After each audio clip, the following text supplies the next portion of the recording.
আসসালামু আলাইকুম। সংবাদে আপনাদের সবাইকে স্বাগত জানাচ্ছি। আমি ফিরোজ তোহা। শুরুতেই আরবে কেবলস সংবাদ শিরোনাম জানিয়ে দেব এই মুহূর্তে হাতে পাওয়া সর্বশেষ গুরুত্বপূর্ণ আপডেট বাংলা সংবাদ। শুরুতেই থাকছে রাজপথে আন্দোলনের মধ্য দিয়ে বর্তমান সরকারকে পরাজিত করা হবে বলে হুঁশিয়ারি উচ্চারণ করেছেন বিএনপির মহাসচিব মির্জা ফখরুল ইসলাম আলমগীর।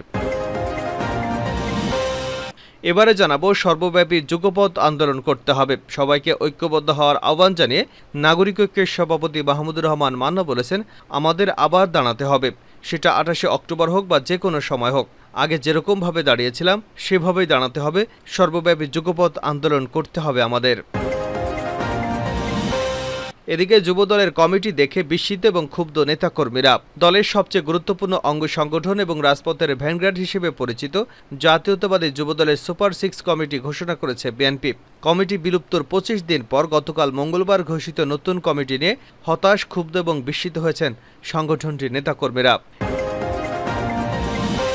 এদিকে ইউরোপীয় ইউনিয়নের বিদায়ী রাষ্ট্রদূত চার্লস হোয়াইটলির সঙ্গে তার বাসভবনে বিদায়ী সাক্ষাৎ ও মত বিনিময় সভা করেছেন আমার বাংলাদেশ পার্টির নেতারা।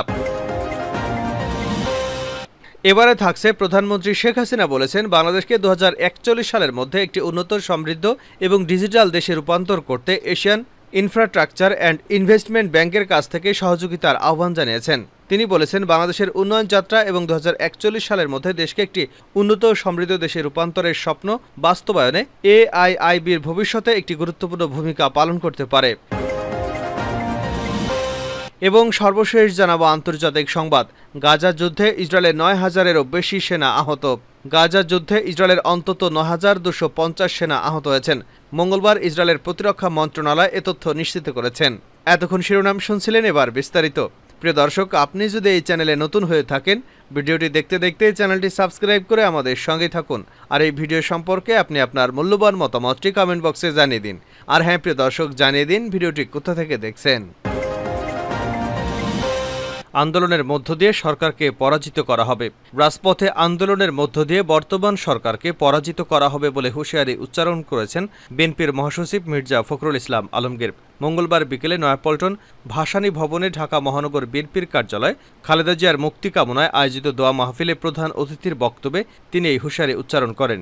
ফখরুল ইসলাম বলেন, আমাদের এখন যেটা দরকার তা হচ্ছে সকলের মধ্যে ঐক্য গড়ে তোলা, সেই ঐক্যের মধ্য দিয়ে আন্দোলন বেগবান করা, আরও শক্তিশালী করা।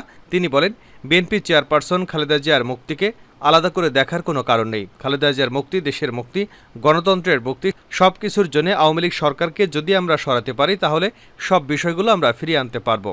তাই আসুন এই লক্ষ্যে আমরা কাজ শুরু করি। ইনশাল্লাহ আমরা সবাই ঐক্যবদ্ধভাবে কাজ করলে কেউ আমাদের পরাজিত করতে পারবে না। ফখরুল ইসলাম আরও বলেন, বর্তমান সরকার দেশকে রসাতলে নিয়ে যাচ্ছে।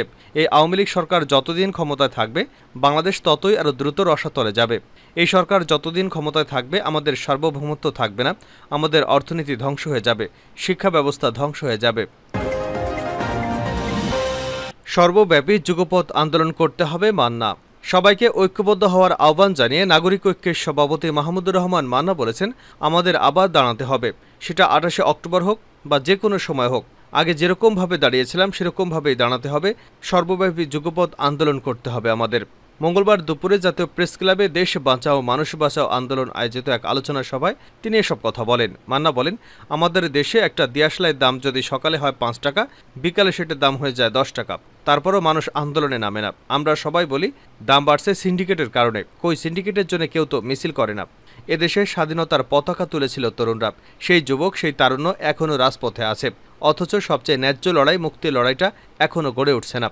বিএনপি চেয়ারপারসনের উপদেষ্টা সৈয়দ মোয়াজ্জেম হোসেন আলাল বলেন, বাংলাদেশের মানুষকে একের পর এক আঘাত দিয়ে বোবা বানিয়ে এ সরকার তাদের ক্ষমতাকে দীর্ঘায়িত করছে। ঐক্যবদ্ধ হওয়ার জন্য যা করার আমরা করছি। বড় দল হিসেবে বিএনপির যদি কোনো কাজ বাদ থাকে তাহলে আমাদের সঙ্গীদের বলবো, বিএনপি নীতি নির্ধারকদের সঙ্গে কথা বলুন। যুবদলের কমিটি দেখে বিস্মিত ও ক্ষুব্ধ নেতাকর্মীরা। দলের সবচেয়ে গুরুত্বপূর্ণ অঙ্গ সংগঠন এবং রাজপথের ভ্যানগার্ড হিসেবে পরিচিত জাতীয়তাবাদী যুবদলের সুপার 6 কমিটি ঘোষণা করেছে বিএনপি। কমিটি বিলুপ্তর 25 দিন পর গতকাল মঙ্গলবার ঘোষিত নতুন কমিটি নিয়ে হতাশ, ক্ষুব্ধ, বিস্মিত হয়েছেন সংগঠনটির নেতাকর্মীরা। রাজপথে ভূমিকা পালনকারী ত্যাগী নির্যাতিত আর যোগ্যদের বাদ দিয়ে অপেক্ষাকৃত কম পরিচিত সিন্ডিকেটের নেতাদের দিয়েই কমিটি গঠন করেছে দলটির হাইকমান্ড। এমনকি দলের নীতি নির্ধারক নেতাদের মতামতকেও গুরুত্ব দেওয়া হয়নি এই কমিটি গঠনে। এতে দলের বিভিন্ন স্তরে নতুন করে বার্তা যাবে বলে মনে করেন নেতাকর্মীরা। এ সময় দলের ভেতরে সংকট তৈরি হতে পারে বলেও শঙ্কা ব্যক্ত করেন তারা। ইউরোপীয় ইউনিয়নের বিদায়ী রাষ্ট্রদূতের সঙ্গে এবি পার্টির মত বিনিময়। ইউরোপীয় ইউনিয়নের বিদায়ী রাষ্ট্রদূত চার্লস হোয়াইটলির সঙ্গে বাসভবনে বিদায়ী সাক্ষাৎ ও মত বিনিময় করেছে আমার বাংলাদেশ পার্টির নেতারা। মঙ্গলবার বিকেলে মত বিনিময়কালে নেতারা ইউরোপীয় ইউনিয়নের সঙ্গে বাংলাদেশের 5 দশকের অংশীদারিত্বমূলক সম্পর্কের প্রশংসা করেছেন। এ সময় উপস্থিত ছিলেন এবি পার্টির সদস্য সচিব মজিবুর রহমান মঞ্জু, যুগ্ম সদস্য সচিব ব্যারিস্টার আসাদুজ্জামান ফুয়াদ, এবি পার্টির women incharge barrister Nasrin Sultana মিলিপ। রাষ্ট্রদূতের সঙ্গে দ্বিপাক্ষীয় মত বিনিময়ে উপস্থিত ছিলেন ইউরোপীয় ইউনিয়ন ঢাকা কমিশনের উপপ্রধান ডক্টর বার্ন্ড স্পেনিয়ার এবং প্রথম সচিব সেবাস্তিয়ান রিগার ব্রাউন। মত বিনিময়কালে এবি পার্টির নেতৃবৃন্দ ইউরোপীয় ইউনিয়নের বাজারে বাংলাদেশের পণ্য রপ্তানি আরও বাড়বে বলে আশা প্রকাশ করেন। সম্প্রতি 2024-25 অর্থবছরের বাজেটের উপর এবি পার্টির সমালোচনা এবং পর্যালোচনা প্রশংসিত হয়েছে বলেও আলোচনায় উঠে আসে। বিশেষ করে বাজেট সংসদ গঠন, রাজস্ব সংগ্রহ বৃদ্ধি এবং জাতীয় ঋণ ও ঘাটতি কমানোর জন্য এবি পার্টির প্রস্তাব ইতিবাচক ছিল বলে মন্তব্য করা হয়। সুশীল সমাজের সদস্য অর্থনীতিবিদ, বিভিন্ন ধারার রাজনীতিবিদদের বাজেট প্রস্তাবনা তৈরির প্রক্রিয়ায় যুক্ত করা উচিত বলে এবি পার্টি যে প্রস্তাব করেছে তাও ছিল বেশ আশাপ্রদ। বৈদেশিক নীতি সম্পর্কিত আলোচনায় এবি পার্টি ইন্দো প্যাসিফিক কৌশলে তার দৃঢ় প্রতিশ্রুতি ব্যক্ত করে।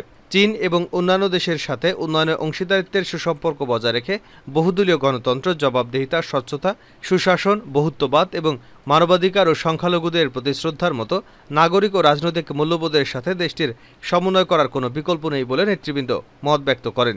এবি পার্টি মনে করে যে বাংলাদেশ ভারত সম্পর্ক আরও বাড়তে পারে যদি দুই দেশের নাগরিকদের মধ্যে আস্থার ঘাটতি কমানো যায় এবং পানির ন্যায্য হিসা, সীমান্ত হত্যা বন্ধ, বাণিজ্য ঘাটতি সহ দ্বিপাক্ষিক সমস্যাগুলো পর্যাপ্তভাবে সমাধান করা যায়। এবি পার্টি চলমান কোটা বিরোধী আন্দোলনের প্রতি সমর্থনের বিষয়ে বলেন, কোটা পদ্ধতিটি অসাংবিধানিক এবং একটি মেধাভিত্তিক সমাজ গঠন চেতনার সাথে সাংঘর্ষিক।